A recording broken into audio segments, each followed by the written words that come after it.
Welcome to your deep dive. Looks like we're all about rethinking today. Oh, yeah. You guys gave us a ton of stuff. We've got Think Again by Adam Grant. Great book. Heard amazing things. Yeah, Then a bunch of footnotes, seriously. which I'm told are fascinating. And then just snippets from all over. So ready to dive in. Absolutely. You know, one thing that really pops out from all this is how much we resist rethinking. We get so attached to our beliefs. Yeah. Like they're precious, even if they're outdated or just wrong. It's funny, right? You'd think with all the information out there, Right, we'd be updating our views as often as we update our phones. right. What's the deal? Why are we so resistant to changing our minds? Well, for one thing, our brains are kind of lazy. Okay. Psychologists call us mental misers. Mental misers. Basically, we like sticking with what we know. Makes sense. It's easier than, grappling with new info and maybe admitting we were wrong. So our brains like to take the easy way out. I can relate to that, but I feel like there's got to be more to it. Oh, absolutely. Our beliefs, they're deeply tied to our identities.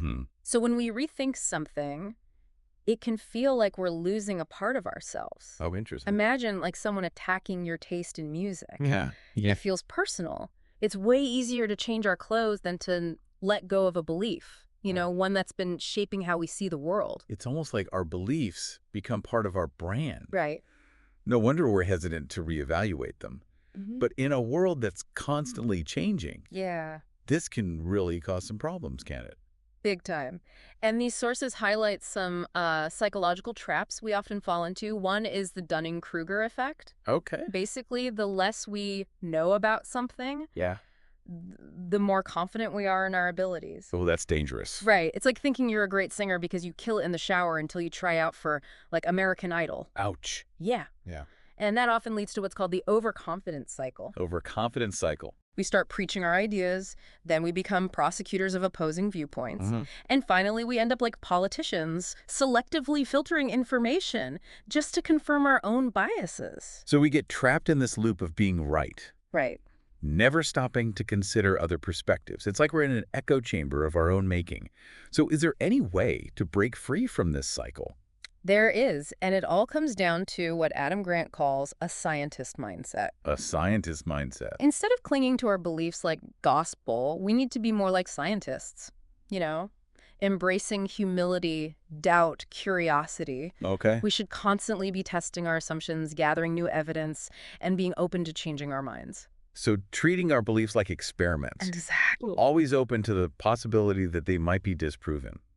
I love that. Yeah, But how do we actually do that? yeah, I mean, it's easy to talk about being more scientific, sure. but how do we put it into practice? And what happens if we don't? Great questions. Luckily, these sources give us some practical tips and some really compelling examples, both positive and, well, disastrous.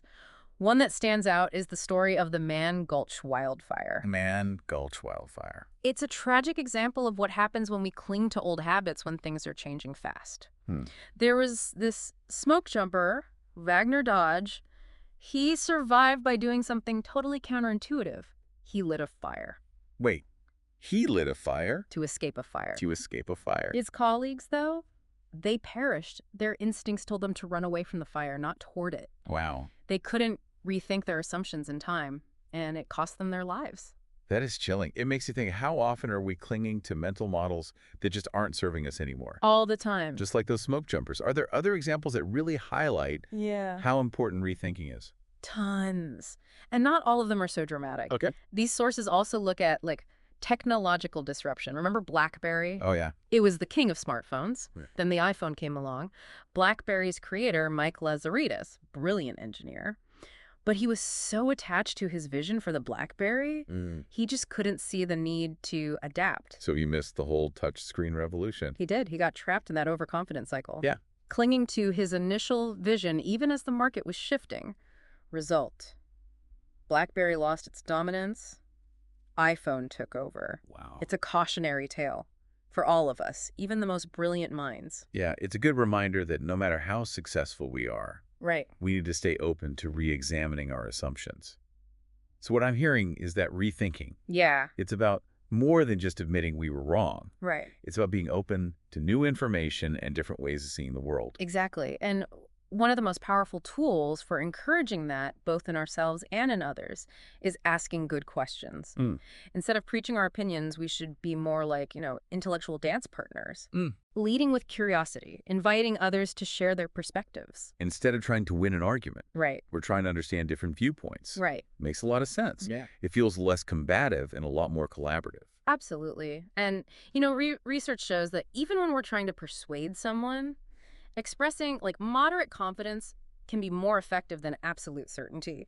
Really. Yeah. So it's better to say, I'm pretty sure this is the right approach, rather than, I'm 100% certain this is the only way to do it. Exactly. Studies have shown that, expert witnesses in courtrooms, even job candidates, they're more persuasive when they express some level of doubt. It makes them seem more relatable, open to learning, which can actually make their arguments more convincing in the long run. It's like saying, I'm confident in what I know, but I also know that I don't know everything. Much more humble approach. Exactly. It's about finding that balance of confident humility and this idea of, changing minds, changing behaviors. Yeah. It leads us to a fascinating technique that these sources touch on: motivational interviewing. Okay, tell me more. What is motivational interviewing, and how does it work?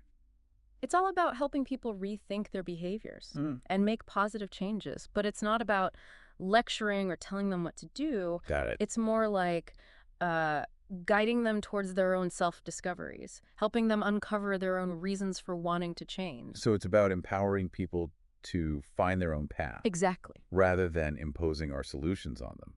Seems like this could be really helpful. All sorts of situations, like helping someone quit smoking or encouraging them to pursue a new career even. Absolutely. It's about tapping into their intrinsic motivation, helping them connect with their own values and goals. Speaking of connecting with values, one thing that struck me while going through all this material Yeah. is how deeply ingrained our opinions often are. Mm. Sometimes it takes a truly jarring experience to shake us out of our comfortable assumptions. Like what kind of jarring experience are we talking about? Well, one source tells the story about an economist. Okay. She was asked to name the 3 people most responsible for Iceland's bankruptcy. And get this, she named the same person for all 3 spots. The same person. 3 times. David Oddsson. Why? Well, he held some pretty powerful positions in Iceland's government and central bank in the years leading up to the financial crisis. Okay. And he made decisions that, well, looking back, were disastrous for the country's economy. Yeah. But here's the thing. Despite all the criticism and, the obvious consequences of his actions, Yeah. Oddsson never really admitted he was wrong.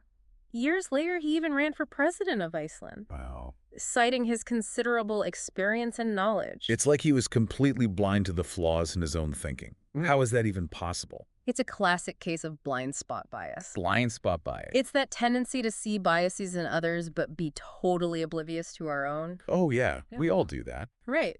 And it's something we're all susceptible to, especially those of us who are, high achievers. Okay. Success can sometimes lead to an inflated sense of our own judgment Right. and resistance to any feedback that challenges our worldview. So even the smartest among us Yeah.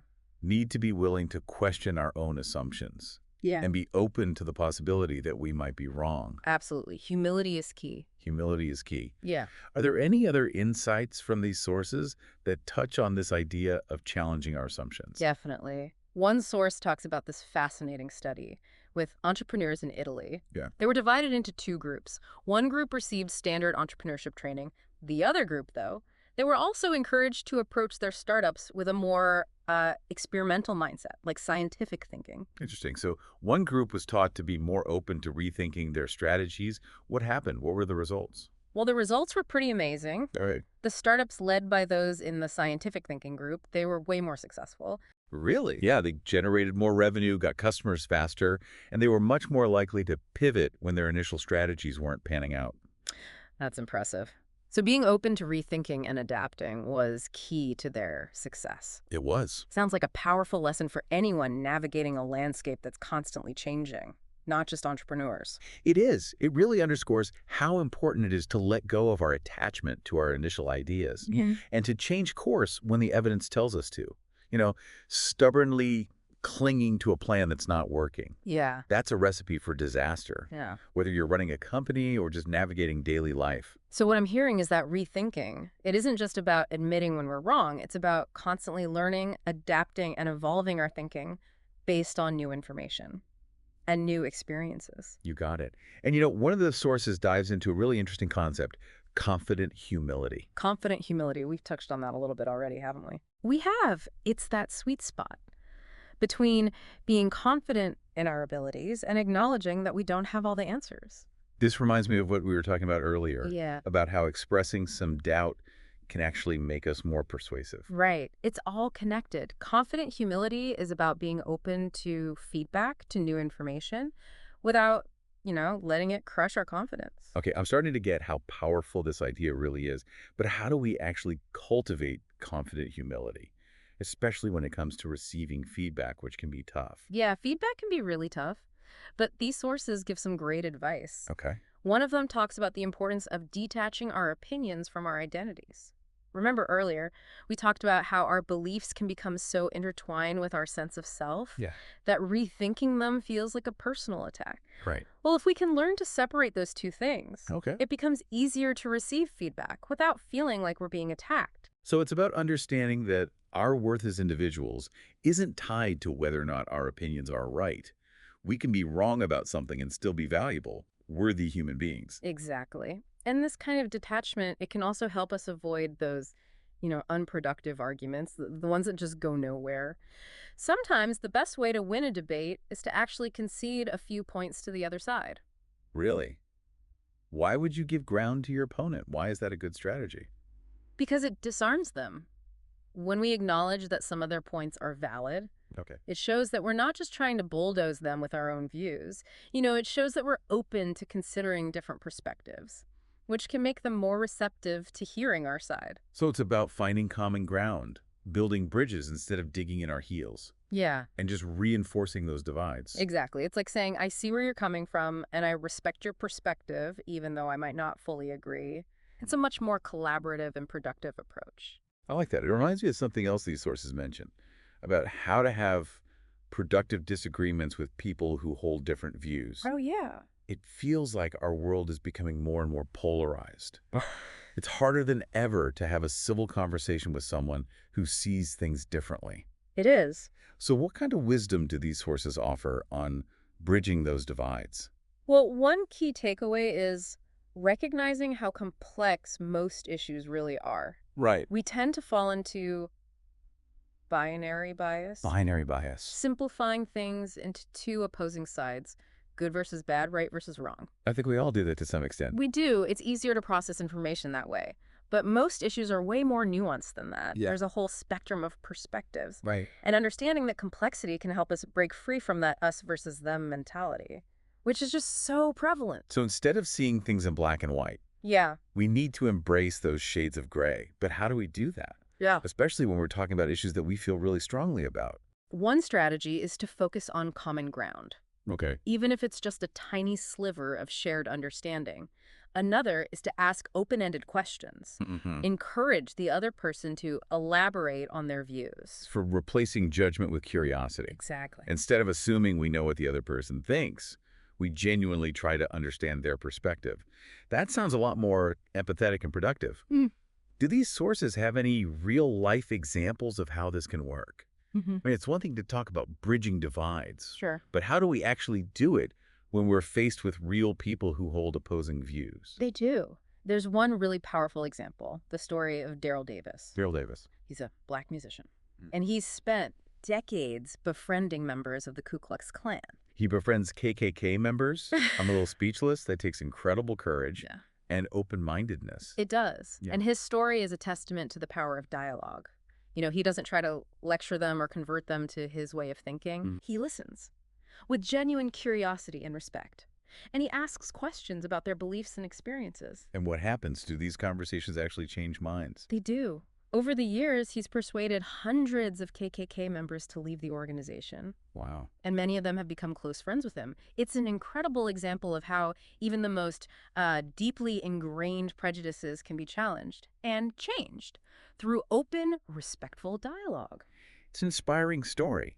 It shows us that even when we disagree with someone's views, even views we find reprehensible, Yeah. there's always the possibility of finding common ground Yeah.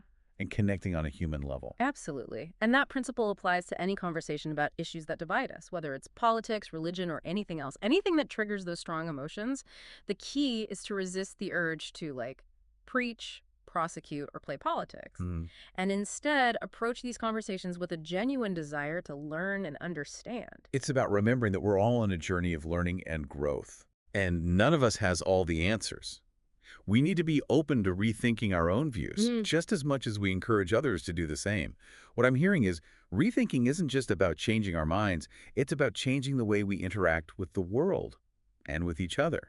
You said it perfectly. Yeah. And that brings us to another fascinating part of rethinking that these sources explore, rethinking in education. That's interesting. How does rethinking apply to the way we teach and learn? One of the sources challenges the traditional way of teaching, where students just passively absorb information from lectures and textbooks. Right. It highlights the work of Ron Berger, he's an educator, Okay. who developed something called an ethic of excellence. Ethic of excellence. He encourages students to think like scientists, identifying problems, coming up with hypotheses, designing their own experiments. So it's about empowering students to become active in their own learning, Exactly. rather than just being, vessels for information. That sounds a lot more engaging and effective. Does his approach actually have results? It does. Students taught this way, they demonstrate a deeper understanding of the concept, and they develop critical thinking skills that go way beyond just memorizing facts. That's great. Berger also emphasizes how important revision is. He encourages students to see their work as a series of drafts, Okay. constantly refining, improving based on feedback from their peers and their own reflections. It's about embracing the iterative nature of learning. We don't just arrive at the right answer on the first try. It takes experimentation, feedback, and willingness to revise our thinking. But doesn't all this rethinking and revising require a certain amount of humility, It does. especially for young people who are often so focused on getting the right answer? You're right, it does. But Berger's approach actually helps students develop that humility Oh, by creating a safe, supportive environment okay. where it's okay to make mistakes and learn from them. Yeah, He encourages students to see mistakes not as failures, but as opportunities for growth. that's a good lesson. And not just for students.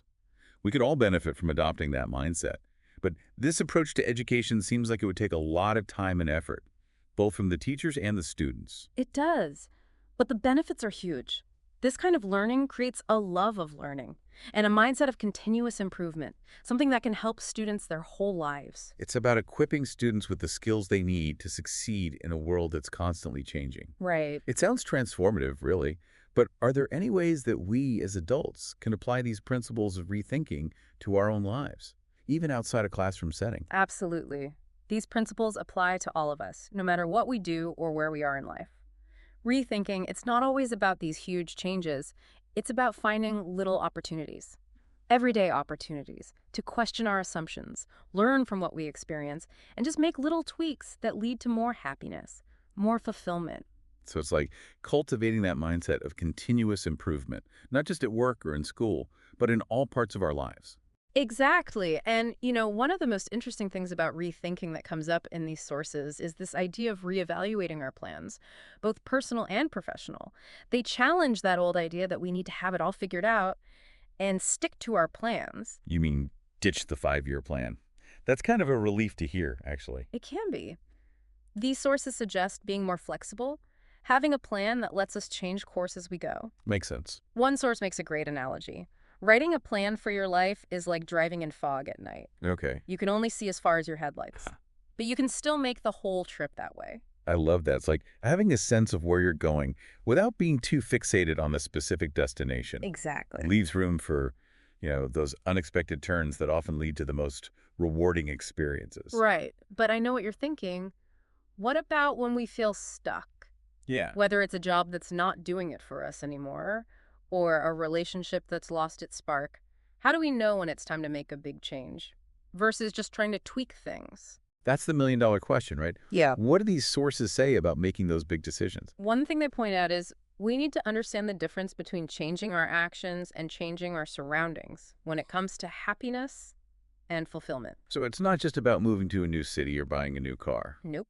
The research shows that those external changes often have a very temporary effect on our happiness. Hmm. The newness fades away, and we're back to our old ways of thinking and behaving. So the key is to change our actions, not just our surroundings. But how do we know where to begin? That's where rethinking comes in. These sources, they encourage us to look at where we're feeling stuck and ask, what can I do differently right now in this situation to bring more joy, more purpose, more meaning? So instead of focusing on what we want to run away from, Yeah. we should be thinking about what we want to move towards. What kind of life do we want, regardless of our circumstances? Exactly. It's about finding that fulfillment from within, Right. not chasing it in external things. And one source talks about this concept called job crafting. Job crafted. It's about making our current work more meaningful, more engaging, even if we can't quit our jobs. So even if you're stuck in a job that's not ideal, Yeah, there are things you can do to make it better. exactly. Job crafting is about taking control of our work and finding ways to align it with our passions, our strengths. Can you give me an example? How does that actually look in practice? Sure. One of the sources tells this story about Candace Walker. She worked at a hospital, Okay. and she transformed this chemo center into a house of hope. House of Hope. She realized that while she couldn't change the tough realities of cancer treatment, Right. she could change the way patients experience those treatments.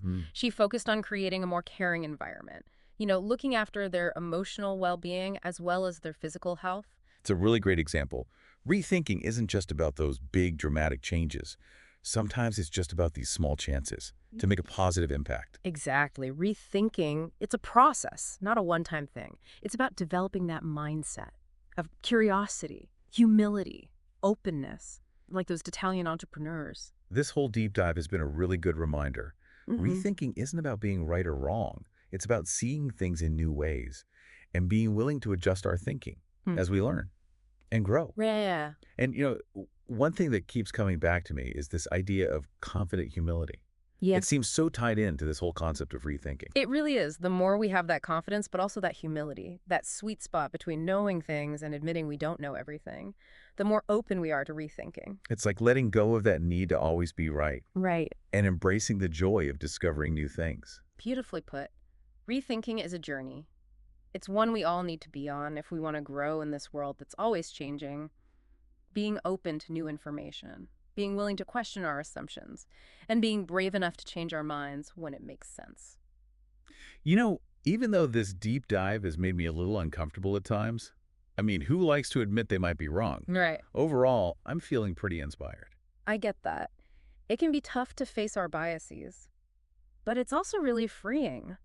When we let go of needing to be right all the time, it opens up all these new possibilities. It's like we're trading in the illusion of certainty for the joy of discovery. And honestly, that feels like a good deal. I think so too. So what are you going to rethink today?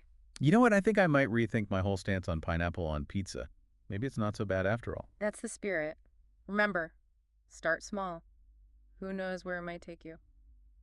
Thanks for joining us on this deep dive. And until next time, keep rethinking.